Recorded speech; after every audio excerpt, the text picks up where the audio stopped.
Vidyasri Subramaniam thought for the day. அனைவருக்கும் மகிழ்ச்சியான காலை வணக்கம்.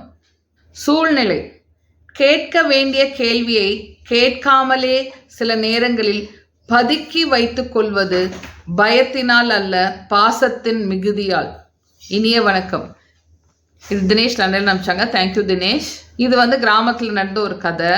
கிராமத்தில் ஒரு தபால்காரர் ஒரு தபால் எடுத்துட்டு போஸ்ட் எடுத்துட்டு ஒரு வீட்டுக்கு போகிறார்.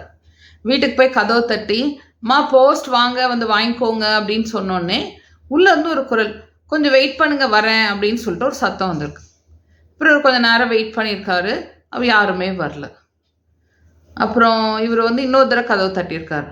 இதை வந்துட்டே இருக்கேனே வெயிட் பண்ணுங்க அப்படின்னு ஒரு குரல். ஆனால் அந்த குரல் ரொம்ப குழந்தைத்தனமாக இருந்திருக்கு. சரின்னு இவர் சரி குழந்தைதான் வருமாட்டிருக்குன்னு இவர் வெயிட் பண்ணுறாரு. யாரையும் காணும். திருப்பி ஒரு 10 நிமிஷம் ஆச்சு, திருப்பி ஒரு 5 நிமிஷம் ஆச்சு. திருப்பி ஒரு கதவை திட்டுறாரு. கொஞ்சம் சீக்கிரம் வாங்கம்மா, நான் மற்ற வீட்டுக்கெல்லாம் போகணும்ல அப்படின்னு கேட்டிருக்காரு. அப்பயும் திருப்பி அதே மாதிரி ஒரு குழந்தை குரல் வந்திருக்கு. கொஞ்சம் அண்ணா வெயிட் பண்ணுங்கன்னா, அது வந்துட்டே இருக்கு, அந்த கதவை திறக்க போகிறேன் அப்படின்னு சொல்லிடுச்சு. அப்போ திருப்பி ஒரு 5 நிமிஷம் கழிச்சு ஒரு ஓங்கி கதவை தட்டி, வரியா இல்லையாம்மா, நான் போகணுமில்ல அப்படின்னு சத்தமாக கேட்டோடனே அந்த பொண்ணு சொல்லிச்சு, அண்ணா கதவுல சொருகி வச்சுட்டு போங்கண்ணா, இந்த கிட்ட வந்துட்டேன், இந்த வந்துடுறேன் அப்படின்னு சொல்லியிருக்கு. அப்புறம் இவர் கதவுக்குள்ள சொருகும் போது அந்த கதவு திறந்துருக்கு. கதவு திறந்து பார்த்தோன்னே இவருக்கு அப்படியே அதிர்ச்சி. என்ன அதிர்ச்சி அப்படின்னா, ஒரு சின்ன சைஸ் பொண்ணு, ஆனால் அது கால் இல்லை. இவருக்கு ரொம்ப சேடாக போயிடுச்சு. இந்த பொண்ணு வர்றதுக்கு கொஞ்சம் நேரம் ஆகும்ல, நம்ம வெயிட் பண்ணணும்ல, நம்ம பொறுமை இல்லாமல் பேசிட்டோமே அப்படின்னு சொல்லிட்டு ரொம்ப சாரி. அவர் சாரின்னு சொல்லலை, பட் ரொம்ப ஃபீல் பண்ணிட்டு போயிருக்காரு. அதுக்கப்புறமே அந்த பொண்ணுக்கு அப்புறம் சொல்லிட்டு போங்கன்னு சொல்லிச்சு இல்லையா, ஏன் இவர் முடியாதுமா, நீ கையெழுத்து போடணும், ஏன்னா இது ரெஜிஸ்டர் தபால்னு சொல்லியிருக்கு. அதுக்குள்ளே அந்த பொண்ணு கதவு திறந்திருக்கு. இவர் பார்த்துருக்காரு. அப்புறம் ஒவ்வொரு தடையும் அந்த பொண்ணுக்கு லெட்டர் வரும்போது இவர் கதவை தொட்டி பொறுமையாக வெயிட் பண்ணி அந்த பொண்ணு எப்போ கதவை திறக்குதோ அப்போ கொடுத்துட்டு போயிட்டே இருக்காரு. அப்படி பல நாள் நடந்துகிட்டே இருக்குது. அவங்க 2 பேத்துக்குள்ள ஒரு நல்ல ரிலேஷன்ஷிப், நல்லா பேசிக்குவாங்க, நல்லா பிரியமாக இருந்தாங்க. அப்புறம் ஒரு தடவை தீபாவளி வந்திருக்கு. தீபாவளி வந்தோடனே இந்த பொண்ணுக்கு அந்த போஸ்ட்மேன் அண்ணாக்கு ஏதாவது கொடுக்கணும்னு தோணுது. அப்புறம் அந்த பொண்ணு கவனிக்குது. என்ன கவனிச்சுது, அந்த அண்ணா வரும்போதெல்லாம் அந்த அண்ணா காலில் செருப்பு இல்லைன்னு கவனிக்குது. எல்லார் வீட்டுக்கும் போய் போஸ்ட் கொடுக்குறாரு, ஆனால் காலில் செருப்பு இல்லாமல் போகிறாரே அப்படின்னு சொல்லிட்டு இவர் ஒரு நாள் வந்துட்டு போகும்போது அந்த கால் ஒரு பதிஞ்சிருக்கு. அந்த நிலத்துல கால் பதிஞ்சோடனே இந்த பொண்ணு என்ன பண்ணியிருக்கு, வெளியே போய் அந்த காலை அளவு எடுத்து வரைஞ்சி அப்புறம் அவருக்கு ஒரு கிஃப்ட், செருப்பு கிஃப்டாக ரெடி பண்ணி வச்சுருக்கு. அப்புறம் தீபாவளி அப்போ அந்த அந்த அண்ணா அந்த பொண்ணுக்கு வாழ்த்து சொல்லிட்டு போனார்.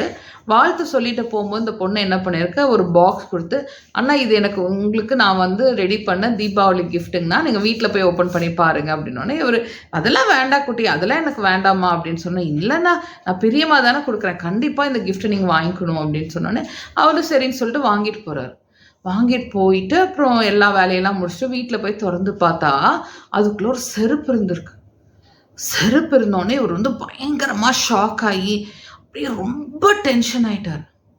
டென்ஷன் ஆகிட்டு இவர் என்ன பண்ணியிருக்காரு, வேகமாக தீபாவளி முடிஞ்சு ஆஃபீஸ் ஓப்பன் பண்ணோடனே அவரோட சீனியரை பார்த்து, சார் ப்ளீஸ் சார், எனக்கு உடனே ட்ரான்ஸ்ஃபர் கொடுங்க சார், நான் இன்னமே இந்த ஊரில் இருக்க மாட்டேன், எனக்கு உடனே ட்ரான்ஸ்ஃபர் கொடுங்க சார், உடனே ட்ரான்ஸ்ஃபர்.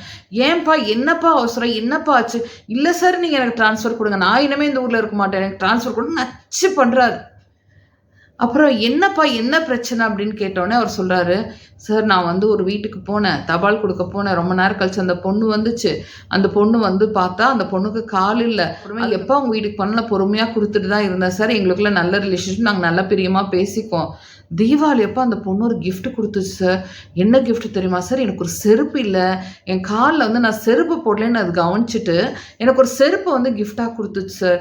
சரிப்பா, இப்போ அதனால் உனக்கு என்ன பிரச்சனை, உனக்கு நீ செருப்பு போடலன்னு தான் செருப்பு கொடுத்துச்சு, இப்போ அதுக்கும் நீ ட்ரான்ஸ்ஃபர் அவங்களுக்கு என்ன சம்மந்தம் அப்படின்னு கேட்டோன்னே, சார் நல்லா யோசனை பண்ணிங்க சார், எனக்கு செருப்பு இல்லைன்னு அந்த பொண்ணு செருப்பு கொடுத்துச்சு, அந்த பொண்ணுக்கு கால் இல்லை, என்னால் அந்த பொண்ணு கால் கொடுக்க முடியுமா சார் அப்படின்னு கேட்டோன்னே இவங்க எல்லாம் திகைச்சு போய் நிற்கிறாங்க.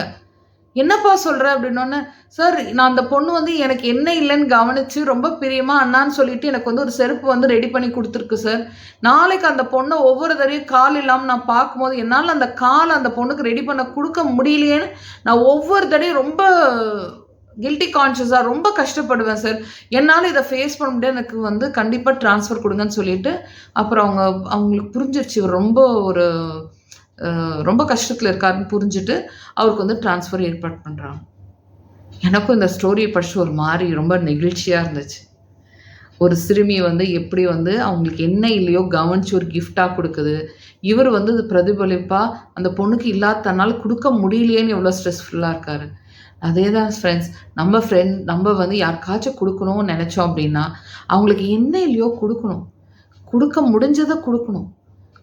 குடுத்துட்டு சொல்லி காமிக்கக்கூடாது. குடுத்துட்டு நான் தான் குடுத்தேன்னு பண்ண வேண்டாம். பெரும்பாலும் நான் என்ன சொல்றேன் அப்டின்னா, ஒரு காசு இல்லாதவங்களுக்கு நீங்க உதவி பண்ணா, தயவு செய்து அந்த காச அவங்க திருப்பி குடுக்கணும்னு எதிர்பார்க்காதீங்க. அவங்களே காசு மேனேஜ் பண்ண முடியாம ரொம்ப கஷ்டப்பட்டுட்டு இருக்காங்க. எல்லார்னாலயும் எல்லா காசும் குடுக்க முடியாது. நீங்க வந்து இதுதான் தொழிலா பண்றீங்க. நீங்க வட்டி தொழில் தான் பண்றீங்க. அவங்ககிட்ட காசு குடுத்து தான் வாங்கணுங்கிறது வேற விஷயம். ஆனா நீங்க வந்து ஒரு கஷ்டத்துல உதவி பண்ணும்போது, உங்கனால சமாளிக்க முடிஞ்சா, தொல்ல பண்ணி வாங்காதீங்க. அவங்கனால முடியறப்ப குடுக்கட்டும். சம்டைம்ஸ் குடுக்காம போனாலும் பரவால்ல. அவங்கள மன்னிச்சு ஏத்துக்கிற பக்கத்துக்கு வந்துருங்க ஃப்ரெண்ட்ஸ். யாருக்கு இல்லையோ அத குடுக்கறது தான் உதவி. ஓகேயா? ஸோ நம்ம வந்து ஒரு பர்த்டே, ஒரு ஆனிவர்சரி இப்ப மட்டும் போயி ஒரு ஆர்ஃபனேஜ்ல போய் நம்ம ஒரு சாப்பாடு குடுத்து, ஒரு ஸ்வீட் குடுத்துட்டு வர்றது மட்டும் ஒரு ஹெல்ப் கிடையாது. உண்மையாலுமே என்ன யாருக்கு முடியலையோ அத குடுத்து ஹெல்ப் பண்றது தான் பெரிய ஹெல்ப். ஓகேயா?